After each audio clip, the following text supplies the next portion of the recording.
There is a not so subtle tactic in the Assassin's Creed franchise that I believe is coming back with Valhalla because it is being marketed in a very subtle way. I know some people have caught it, but I don't think people have fully grasped what this could possibly be, and I wanted to discuss what exactly that feature or tactic is and what it means not only for this game but for the franchise overall. So remember, as always, before we start, if you enjoyed today's video, to leave it a nice, thick, and juicy like, and if you enjoy content like this as well as my coverage of Cyberpunk 2077, Call of Duty Black Ops Cold War, Ghost of Tsushima Legends, or Battlefield, boy that's a mouthful, then make sure you hit that big red sexy subscribe button right underneath the video. So without further ado, let's talk about what this feature or tactic is, because it's kind of both. Now if you remember way back in Assassin's Creed 1, most of our assassinations were very public assassinations. You were not sneaking into a dark alley to catch your target away from the guards and then kill him there. You wanted to kill him in broad view of everyone that you could really get eyes on. And I think this is coming back in Valhalla. If you remember the kind of X-ray assassination in the most recent deep dive video, you're doing it in front of a very large crowd. Now, I don't know if the X-ray assassination is designed to have some kind of fear influence over crowds or to send some kind of message, or if it's just that assassination is just happened to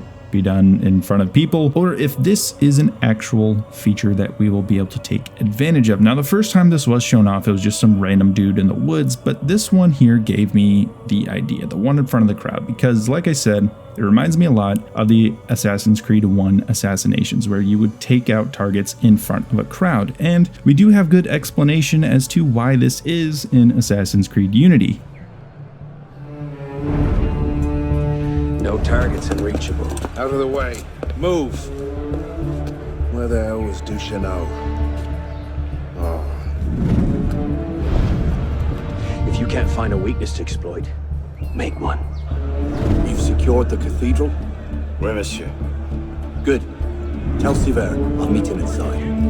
Opportunities everywhere. It's on you to take it. You! Get back here with my keys! Dave!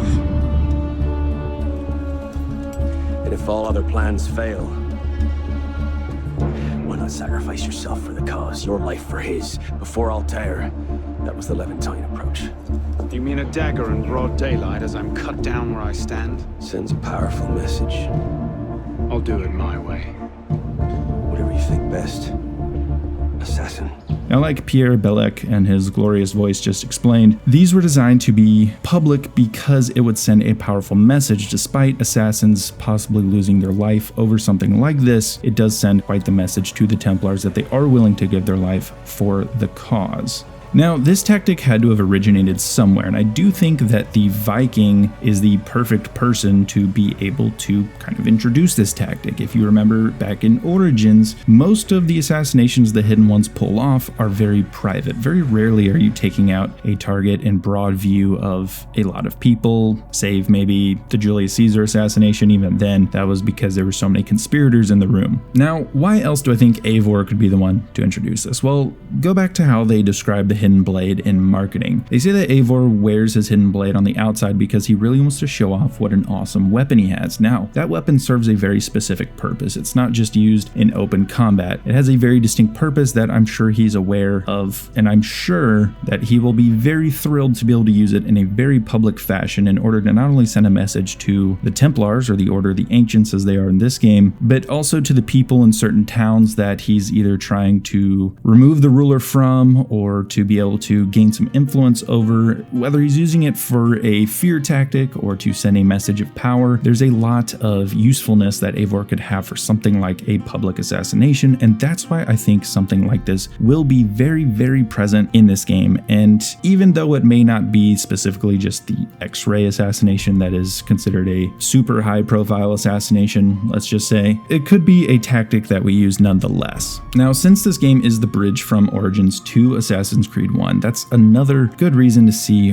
why this could be something that pops up, because like I said before, Origins didn't really use public assassinations in that way. Oftentimes you're trying to take out a target in a temple or something like that where there weren't very many eyes on it. But this game is different. At this point in time, you are trying to sway public influence and opinion and to gain power through the people in that specific fashion, as well as to build alliances. There's a lot of political intrigue in this, and I think that carries over into Assassin's Creed 1, where you have a very similar kind of idea in terms of how the politics of the era work. And so, like I said, I think public assassinations could be something very powerful. They may have great consequences to using them, but they could be something that is very powerful and something that can greatly aid Eivor in his quest to be able to build alliances with other kingdoms in England and to be able to help many of his allies be able to get into their positions of power. It's just something that I think works very well, and even though it hasn't been marketed really in any way aside from a couple of snippets hidden in some trailers, I do think that it is very possible that we see this become an actual mechanic as opposed to just something we happen to be doing. I would love to see something like this in the open world, such as like a super high profile assassination where doing so increases your notoriety in a very, very insane manner, but also causes certain people, possibly guards or something like that, to fear you when you are running around town. I don't know that it'll be something like the fear mechanic in Ghost of Tsushima,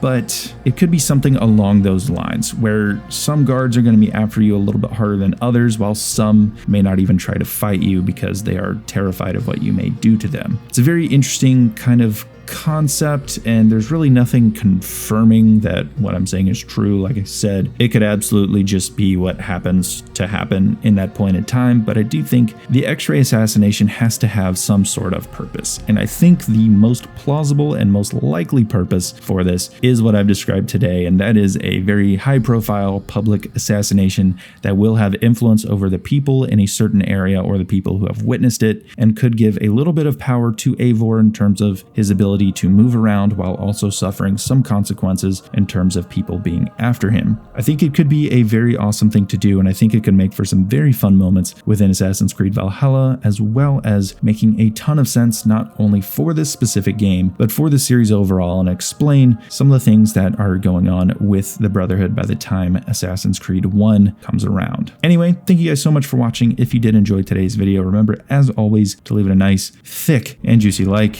and I will see you in the next video.